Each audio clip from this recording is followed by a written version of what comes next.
Sa ating mga kapatid na Muslim dito sa Pilipinas at sa iba't ibang panig ng mundo, isang mapayapa at makabuluhang pagdiriwang ng Eid al-Adha.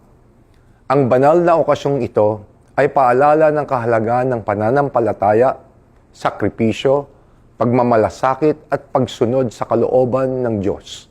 Mga pagpapahalagang patuloy na nagbibigay liwanag at inspirasyon sa ating lipunan. Naway magsilbi ang Eid al-Adha bilang paalala na sa kabila ng ating pagkakaiba sa pananampalataya at kultura, nananatiling mas matibay ang ating pagkakaisa bilang mga Pilipino na may iisang hangarin para sa kapayapaan, pagkakapatiran at pagunlad ng ating bayan. Sa panahon ngayon, mahalagang patuloy nating pairalin ang pag-unawa, respeto at pagmamalasakit sa isa't isa upang lalo nating mapatatag ang pagkakaisa ng ating sambayanan. Eid Mubarak po sa inyong lahat.